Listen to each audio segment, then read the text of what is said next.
Hi friends, welcome to uptake jobs. మరి ఈరోజు current affairs session చర్చించుకునే ముందు మన అప్టేక్ జాబ్స్లో ఉన్నటువంటి ఒక కోర్స్ ఏపీ హైకోర్టుకు సంబంధించి ఒక కోర్సుని క్రియేట్ చేయడం జరిగింది. ఆ కోర్సుకు సంబంధించిన వివరాలు తెలుసుకొని ఆ తర్వాత మనం ఈరోజు కరెంట్ అఫైర్స్ గురించి చర్చించుకుందాం. ఏపీ హైకోర్టుకు సంబంధించిన ఒక కొత్త కోర్సుని మన అప్టేక్ జాబ్స్లో పొందుపరచడం జరిగింది. దీనికి సంబంధించినటువంటి పూర్తి సబ్జెక్టులను మనకి వివరిస్తూ ప్రతి సబ్జెక్టుకు సంబంధించి టాపిక్ వైజ్గా టెస్టులు పెడుతూ టాపిక్ వైజ్గా ఆ టెస్టులను ఎక్స్ప్లెయిన్ చేస్తూ ఈ విధంగా మొత్తం కూడా సమగ్రంగా మీకు అందించడం జరిగింది. కేవలం 499 రూపాయలకే. ఇందులో మీకు 20 గంటల వరకు ఉచిత వీడియోస్ ఉంటాయి. ఆ వీడియోస్ చూడండి.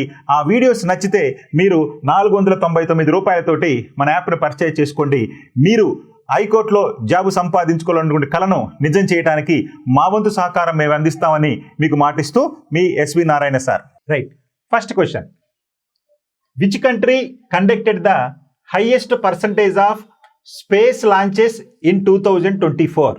2024లో ఏ దేశం అత్యధిక శాతం అంతరిక్ష ప్రయోగాలను చేసింది? ఒక నివేదిక ప్రకారం 2024లో ప్రపంచంలో ఉన్నటువంటి అన్ని దేశాలు కలిపి దాదాపుగా 2500 అంతరిక్ష ప్రయోగాలు చేసినాయి అంటే ప్రపంచంలో ఉన్నటువంటి అన్ని దేశాలు కలిపి 2024లో దాదాపు 2500కు పైగా అంతరిక్ష ప్రయోగాలను చేసినాయి. మరి వాటిలో అత్యధిక ప్రయోగాలు ఏ దేశం నుంచి వచ్చాయి అని అడుగుతున్నాడు. First one China, second one America, third one Russia, fourth one India. మరి ఈ 4 దేశాల్లో అత్యధికంగా అంతరిక్ష ప్రయోగాలు చేసినటువంటి దేశం ఏదయ్యా అంటే మనకి అమెరికా. అమెరికాలో దాదాపుగా 2263 చూడండి, అంటే 2500 పైగా ప్రయోగాలు జరిగితే ఒక్క అమెరికానే 2263కు పైగా ప్రయోగాలను చేయటం జరిగింది. అంటే దాదాపుగా మొత్తం ప్రయోగాలలో 79% వరకు అమెరికా చేసిందండి.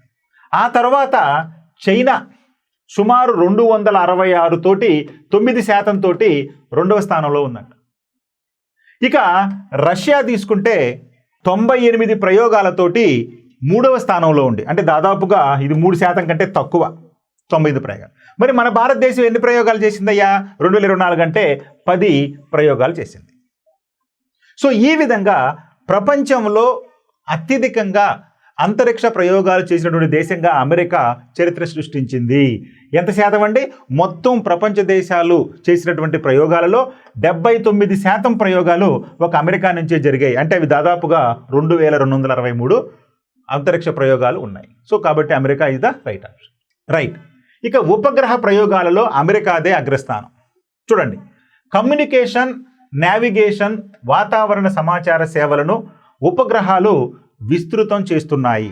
అంటే ఈ ఉపగ్రహాల ద్వారానే, అంటే ఉపగ్రహాలను పంపించి ఉపగ్రహాల నుంచి వచ్చేటటువంటి సంకేతాల ద్వారా మన భూగోళంపై కమ్యూనికేషన్ వ్యవస్థ, నావిగేషన్ వ్యవస్థ, అదేవిధంగా వాతావరణ సమాచారాలను మనం తెలుసుకోవడం జరుగుతుంది. అంటే ముందస్తుగానే వాతావరణ సమాచారాలు, కమ్యూనికేషన్కి సంబంధించిన వ్యవస్థ ఇవన్నీ ఎలా పనిచేస్తున్నాయి అంటే ఉపగ్రహాలు, అంటే అంతరిక్షంలో నుంచి ఉపగ్రహాలు పంపించేటటువంటి ఈ యొక్క సంకేతాల ద్వారానే అవి పనిచేస్తూ ఉన్నాయి.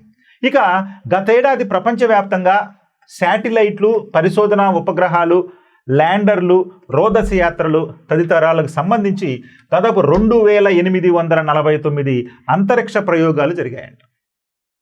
చూడండి, 2849 అంతరిక్ష ప్రయోగాలు జరిగాయంట. ఈ ప్రయోగాలలో 79% అమెరికా నుంచే వస్తున్నాయి. అంటే 79%, ఈ 2849లో 79% అంటే దాదాపుగా 2263 ప్రయోగాలు ఒక అమెరికా నుంచే జరిగాయి. అవి ఎంత అంటే 79%. ఇక 9% తోటి చైనా తర్వాత స్థానంలో ఉంది. మరి చైనా ఎన్ని చేసిందయ్యా అంటే 266 ప్రయోగాలు చేసిందంట. అది 9% అంటున్నాడు. 2024లో ఆయా దేశాలు అంతరిక్షంలోకి పంపిన శాటిలైట్లు, ల్యాండర్లు తదితరాల సంఖ్యలు ఈ విధంగా ఉన్నాయి. చూడండి, ముందుగా అమెరికా 2263 అంతరిక్ష ప్రయోగాలు జరిపితే China 266, Russia 98, UK 27, Japan 26, France 22, భారతదేశం 10, జర్మనీ 7, ఇక ఐరోపా స్పేస్ ఏజెన్సీ 5. మొత్తంగా కలిపి 2849 అంతరిక్ష ప్రయోగాలు జరపడం జరిగింది 2024లో. Okay, next question.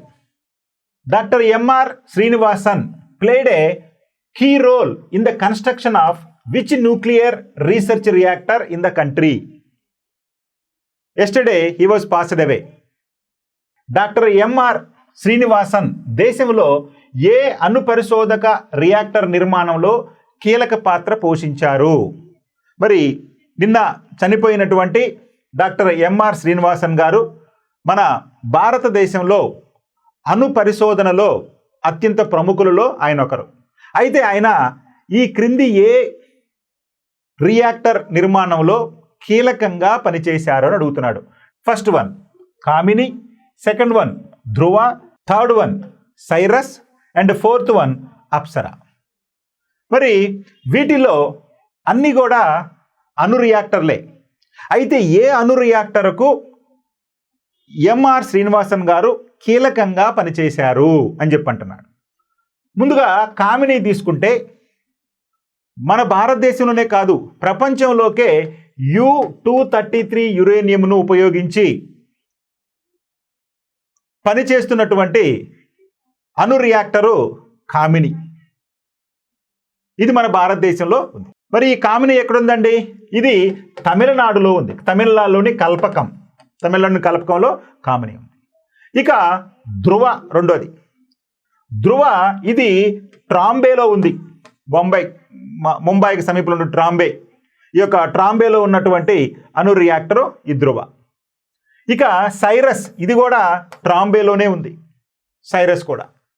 ఇక మూడోది అప్సరా. ఈ అప్సరా కూడా ట్రాంబేలోనే ఉంది.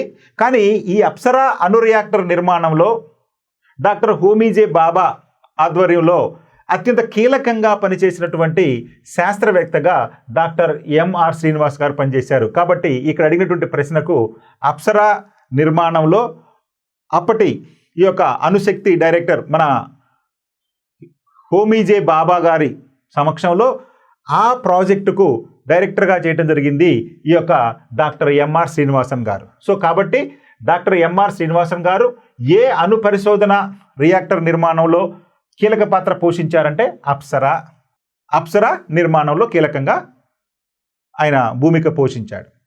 ఒకే రోజు ఇద్దరు విఖ్యాత శాస్త్రవేత్తల అస్తమయం.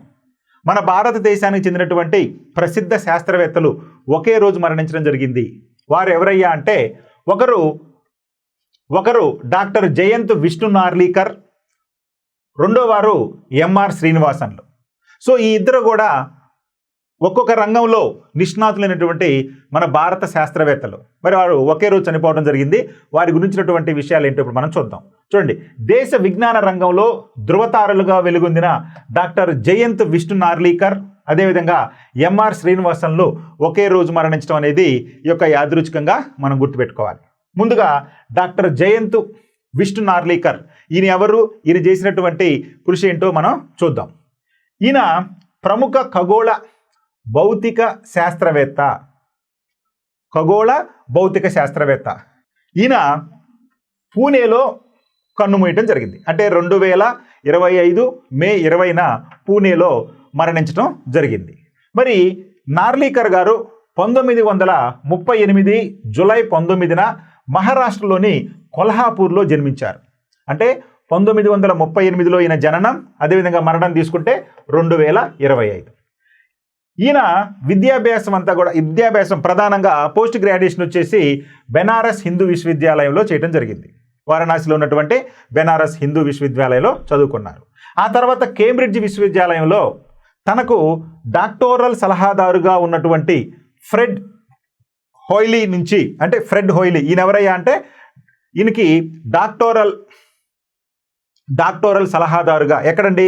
కేంబ్రిడ్జ్ విశ్వవిద్యాలయంలో ఈ యొక్క నార్లీకర్కు డాక్టోరల్ సలహాదారుగా ఉన్నటువంటి ఫ్రెడ్ హోయిల్తో కలిసి ఆయన హోయిల్ నార్లీకర్ గురుత్వాకర్షణ సిద్ధాంతాన్ని కూడా కనుగొన్నారు. సో గుర్తుపెట్టుకోవాలి, ఈయన కనుగొన్నటువంటి సిద్ధాంతాల్లో హాయిల్ నార్లీకర్ గురుత్వాకర్షణ సిద్ధాంతం ఎవరితో కలిసి అయ్యా అంటే ఫ్రెడ్ హాయిల్తో కలిసి ఈయన ఈ యొక్క హాయిల్ మరియు నార్లీకర్ గురుత్వాకర్షణ సిద్ధాంతాన్ని మనం కనుగొనడం జరిగింది. ఆయనే ఈ యొక్క doctor Jayant Vishnu Narlikar. Okay, so ఈయన ప్రధానంగా ఎవరయ్యా అంటే ఖగోళ భౌతిక శాస్త్రవేత్త. ఇక 1972 నుంచి 1989 వరకు ఈయన టాటా ఇన్స్టిట్యూట్ ఆఫ్ ఫండమెంటల్ రీసెర్చ్లో మనకి పనిచేయడం జరిగింది. అంటే అమెరికా నుంచి వచ్చిన తర్వాత 1972 నుంచి 89 వరకు టాటా ఇన్స్టిట్యూట్ ఆఫ్ ఫండమెంటల్ రీసెర్చ్లో పనిచేయడం జరిగింది. 1988లో అంతర్ విశ్వవిద్యాలయ ఆస్ట్రానమీ ఆస్ట్రోఫిజిక్స్ కేంద్రం ఏర్పాటు చేయాల్సిందిగా యూజీసీ ఆయనను ఆహ్వానించింది. అంటే 1972 నుంచి 89 వరకు టాటా ఇన్స్టిట్యూట్ ఆఫ్ ఫండమెంటల్ రీసెర్చ్లో ఈయన పనిచేస్తున్న తర్వాత 89లో యూజీసీ యూనివర్సిటీ గ్రాంట్స్ కమిషన్ వారు ఈ inter university astronomy physics astrophysics centre ఏర్పాటు చేయాల్సిందిగా ఆయన కోరటం జరిగింది. ఆ తర్వాత దీనిని ఏర్పాటు చేయటం, దీనికి వ్యవస్థాపక డైరెక్టర్గా కూడా ఆయన పనిచేస్తూ చివరికి 2003లో రిటైర్ అయ్యేంత వరకు కూడా ఆయన ఆ పదవిలో కొనసాగటం జరిగింది. ఏ పదవిలో కొనసాగాడండి ఆయన? ఈ యొక్క IUCAA డైరెక్టర్గా 2003 వరకు ఆయన కొనసాగటం జరిగింది. సో ఈ విధంగా 1988లో IUCAA ఏర్పాటు చేయటం, ఆ ఏర్పాటు చేసినటువంటి IUCAA డైరెక్టర్గా అప్పటి నుండి 2003 వరకు అంటే రిటైర్డ్ అయ్యే వరకు ఆయన ఆ పదవిలో కొనసాగటం జరిగింది. ఆ తర్వాత అదే క్రమంలో ఆయన ఈ వివిధ పదవుల్లో ఆయన నిర్వహిస్తున్న క్రమంలోనే 1965లో అతి చిన్న వయసులో అంటే 26 ఏళ్ల పిన్న వయసులోనే పద్మభూషణ్ అవార్డును పొందడం జరిగింది. అదేవిధంగా 2004లో పద్మవిభూషణ్ అవార్డును కూడా పొందడం జరిగింది. ఇక 2011లో మహారాష్ట్ర భూషణ్ అంటే మహారాష్ట్ర ప్రాంతంలో జన్మించే వాళ్ళకి ఇచ్చే అత్యున్నత పురస్కారం మహారాష్ట్ర భూషణ్ అవార్డును కూడా ఈయన 2011లో అందుకోవడం జరిగింది. ఇక మరాఠీలో రాసిన ఆత్మకథకు ఆయన యొక్క ఆత్మకథకు 2014లో సాహిత్య అకాడమీ అవార్డు కూడా రావడం జరిగింది. సో మరాఠీలో రాసిన ఆయన ఆత్మకథకి 2014లో సాహిత్య అకాడమీ అవార్డు కూడా రావడం జరిగింది. ఇది ప్రధానంగా ఈ కార్లీకర్ గారికి సంబంధించినటువంటి సంక్షిప్త సమాచారం. నెక్స్ట్ మరొక ప్రధానమైనటువంటి శాస్త్రవేత్త నిన్న చనిపోయినట్టుంటారు ఎంఆర్ శ్రీనివాసన్. మరి ఎవరండి ఎంఆర్ శ్రీనివాసన్? ప్రసిద్ధ అణుశాస్త్రవేత్త అయినటువంటి ఎంఆర్ శ్రీనివాసన్ ఊటీలో మన 2025 మే 20న కన్నుమూయటం జరిగింది. ఈయన 1930లో బెంగళూరులో జన్మించిన శ్రీనివాసన్ మెకానికల్ ఇంజనీరు చదవటం జరిగింది. ఈయన 1930లో జన్మించి 2025లో మరణించారు. ఈయన బెంగళూరులో జన్మించారు. అయితే ఈయన మెకానికల్ ఇంజనీరింగ్ చదివారు.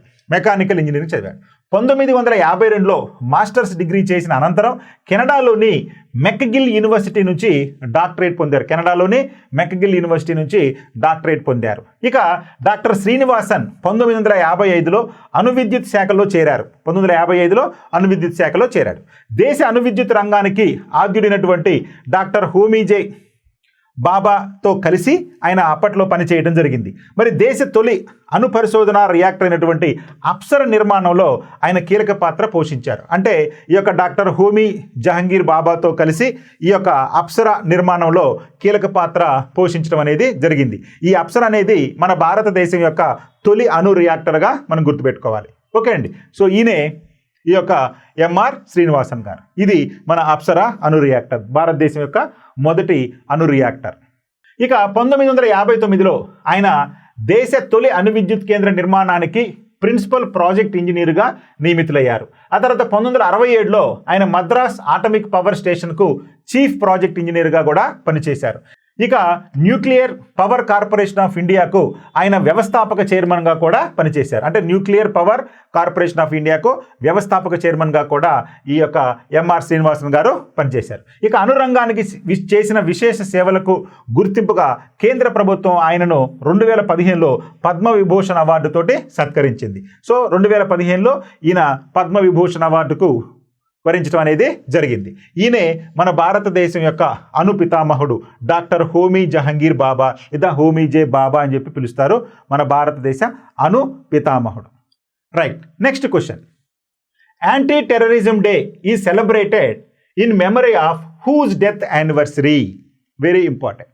On whose death anniversary we will celebrated the anti-terrorism day in our country.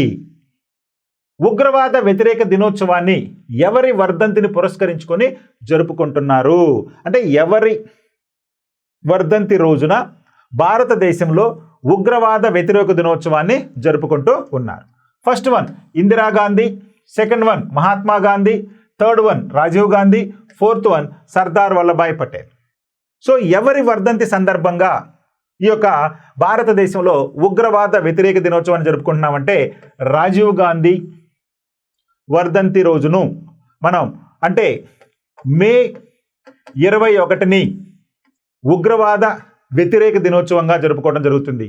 మరి ఈ రోజున ఈ ఉగ్రవాదకు సంబంధించినటువంటి అవాంతరాలు ఈ యొక్క దేశ ఆర్థిక వ్యవస్థకు కానీ లేదా ఈ ఉగ్రవాదుల వలన జరిగేటువంటి అనర్థాలు ఇవన్నిటిని కూడా ప్రజలకు తెలియజెప్పడం కోసం మనం ప్రతి సంవత్సరం కూడా ఈ యొక్క రాజీవ్ గాంధీ వర్ధంతి అయినటువంటి మే 21న ఈ యొక్క ఉగ్రవాద వ్యతిరేక దినోత్సవాన్ని జరుపుకుంటూ ఉన్నాం.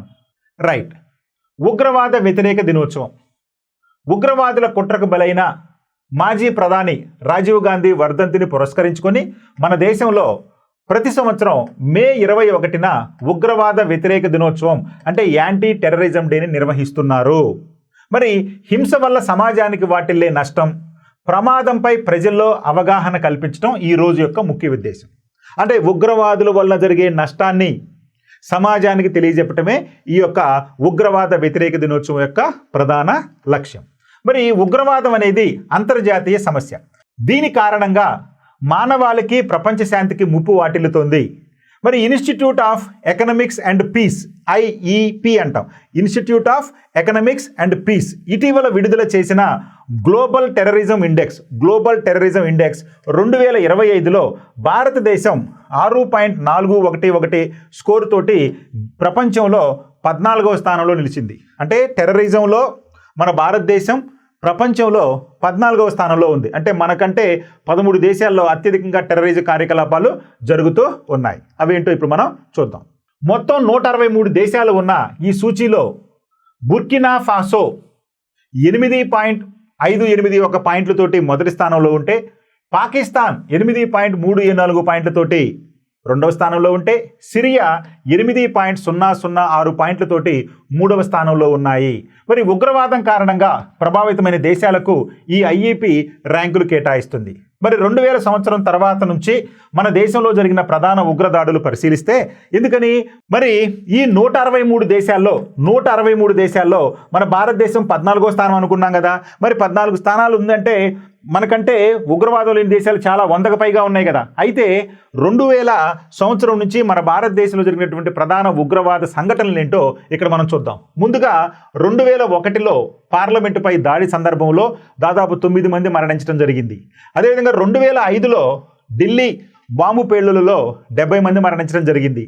ఇక 2006లో ముంబైలోని రైలులో బాంబులు అంటే వివిధ రైళ్లలో పెట్టినటువంటి బాంబుల వలన దాదాపు 209 మంది మరణించడం జరిగింది. ఇక 2008లో మనం నవంబర్ 26 26/11 అంటాం కదా. మరి ముంబై దాడులు 26/11 ముంబై దాడులు ఎప్పుడంటే 2008లో. అప్పుడు మనకి దాదాపుగా మన దేశంలో 171 మంది మరణించడం జరిగింది ఆ ఉగ్రవాద దాడిలో. ఇక 2016లో ఉరి ఉగ్రదాడిలో మన కాశ్మీర్ ప్రాంతంలోని ఉరి ఉగ్రవాద దాడిలో 23 మంది మరణించడం జరిగింది.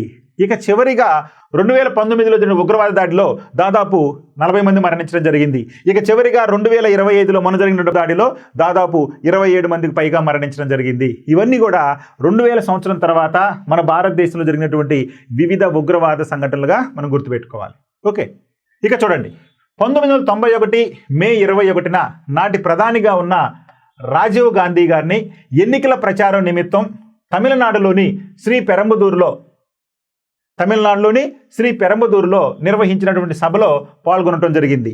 ఆ సభలో శ్రీలంకకు చెందినటువంటి లిబరేషన్ టైగర్స్ ఆఫ్ తమిళ్ ఈలం, దాన్నే LTTE అంటారు, ఈ ఉగ్ర సంస్థ ఆత్మాహుతి బాంబు దాడికి పాల్పడటం జరిగింది. ఆ దాడిలో రాజీవ్ గాంధీ గారితో పాటుగా 14 మంది మరణించడం జరిగింది. సో ఈ విధంగా మే 21న రాజీవ్ గాంధీ మరణానికి కారణమైనటువంటి ఈ ఉగ్రదాడికి వ్యతిరేకంగా మరి తర్వాత కాలంలో ప్రధానమంత్రిగా ఉన్నటువంటి విపి సింగ్ ప్రభుత్వం మే 21న ఉగ్రవాద వ్యతిరేక దినోత్సవంగా జరుపుకోవాలని తీర్మానించడం జరిగింది. దానికి అనుగుణంగానే ప్రతి సంవత్సరం 1992 నుంచి ప్రతి సంవత్సరం కూడా మే 21న ఉగ్రవాద వ్యతిరేక దినోత్సవాన్ని మనం జరుపుకుంటూ ఉన్నాం. అంటే ఇక్కడ మనం గుర్తుపెట్టుకోవాల్సింది రాజీవ్ గాంధీ వర్ధంతి సందర్భంగా, అంటే రాజీవ్ గాంధీని ఎల్టీటీఈ వారు ఈ యొక్క మానవ బాంబుతోటి హతమార్చినటువంటి రోజును ఉగ్రవాద వ్యతిరేక దినోత్సవంగా జరుపుకోవడం జరుగుతుంది. ఇలా జరుపుకోవాలని నిర్ణయించినటువంటి ఎవరంటే మన మాజీ ప్రధాని మనకి విశ్వనాథ్ ప్రతాప్ సింగ్. ఆయన ప్రధానమంత్రిగా ఉన్నప్పుడు నిర్ణయం తీసుకోవడం జరిగింది. దానికి అనుగుణంగానే 1992 నుంచి ప్రతి సంవత్సరం మే 21న మనం ఉగ్రవాద వ్యతిరేక దినోత్సవాన్ని దేశంలో జరుపుకుంటూ ఉన్నాం. Okay, thank you.